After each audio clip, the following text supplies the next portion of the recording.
AFTV, Kenny Ken, bit of a nothing game, wasn't it? But it's a win, although not a very impressive one. And it seemed like in the second half, it was all about let's get the golden boot for Aubameyang. Because I just tend to think that had they focused on playing properly and trying to score, they would have got a few more, because they could quite easily have caught Watford on the counter-attack. But in the end, it's a win. What did you make of it? Well, first and foremost, I just want to say congratulations to Aston Villa and commiserations to the teams that got relegated. The reason why I commiserate the teams that got relegated, because when a team gets relegated, it's not just the players, it's the cleaning lady, the people at the club. They lose their jobs because a team gets relegated, especially like a club like Bournemouth and Watford. They're basically 80% of their salary is TV money from the Premiership. So I feel sorry for them people, but I don't really feel sorry in terms of like for what happened with Watford. Not because nothing to do with Troy Deeney. It's the fact of the matter is that they are where they should be. You know, 38 games, they can't be unlucky. You don't sack your manager 2 games in, regardless of whether. All right, we all know that what Pearson's like. We know Pearson is based in abrasive characters, but the most important people at the football club is the players. And he had the players. So they got what they deserve. In terms of us, Watford deserved to win the game, and they had enough chance to win about 3 or 4 games. But our finishing, you've got to create our finishing. Aubameyang got the 2 goals, Keenan he scored. But in terms like defensively, going into Saturday, if he's playing a back 4, he's got a bit of a problem. And the I don't think you play a back 4 on Saturday. Yeah, because the thing is about if Mustafi's fit, he can play a back 4 because he can play David Luiz on the left-hand side and Mustafi on the right-hand side. Rob Holding can't play right-hand centre-half. I've said it to him many times this season. He's better in the back 3, and I think that's where we kind of struggled today, because I thought Danny Welbeck and Deeney holding the ball up, and Danny Welbeck kind of roasted him. And I thought Ismail Shah was probably the best player on the pitch, so was Decore. They really got us, because I think what it is that even though we won the game, we scored at the right times. Mentally, I think we were thinking about last week, and I think when you're a couple of percentage off, it gave Watford all the encouragement. Let's not face it. Watford, the game was there for Watford to win. It was all about us making sure we don't make look too embarrassing. But the fact of the matter is it's papered over a lot of cracks for me this season. You know what I mean? We're 8th in the table.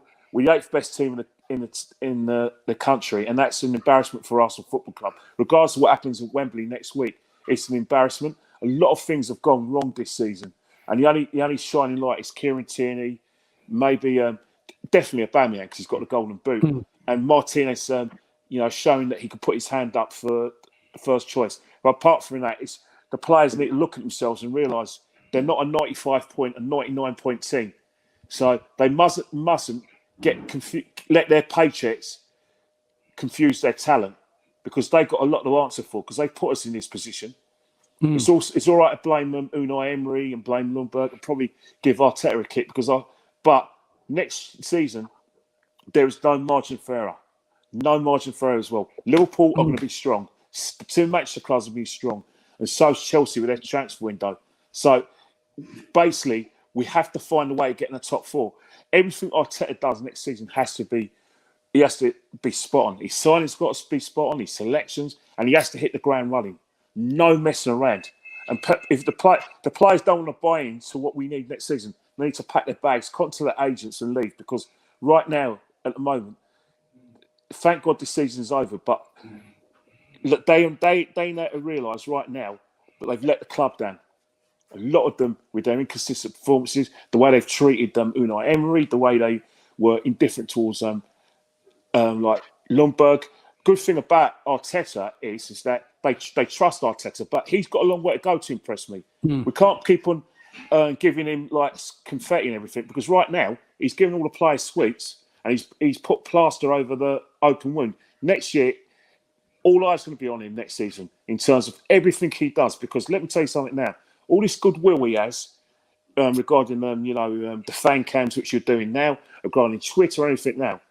By December, if we're still doing the same thing, he'll be getting it as well. And that's the thing. You can't go. That's football. You can't go 17 years without winning the title, without fans thinking, you know what, enough's enough. I think Arsenal fans collectively have probably had enough of transitions. We want improvement yesterday. Next season, let's get the cup final out of the way. Win, lose, or draw. We're going to celebrate. You know, like I said, beep our horns all over North London, wherever we live.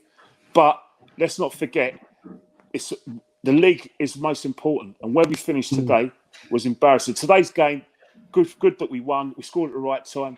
But going into next week, I think both Chelsea and us have got selection problems. Arteta needs to prepare for two things: whether the two, like I said, Jorginho and Kovacic play in midfield, and he's also got to prepare for whether Pulisic plays instead of Mount. If Pulisic plays against Maitland-Niles has to play. It's no doubt about it. If you've got pace on the left-hand side, Maitland-Niles is a must next week. It's not even negotiable. Whether you play a back four, a back five, AC Maitland-Niles has to be in that team, Robbie. All right, thanks, Kenny Ken. No problem. Speak soon. Cheers, man. Robbie here from AFTV. We just got to say a big thank you to everybody who follows us across our various channels. Over 1 million followers on YouTube. Don't forget, you can now also catch us on Reddit. We're on Reddit, so get involved with us on Reddit and also on TikTok. Keep it AFTV, baby, right here.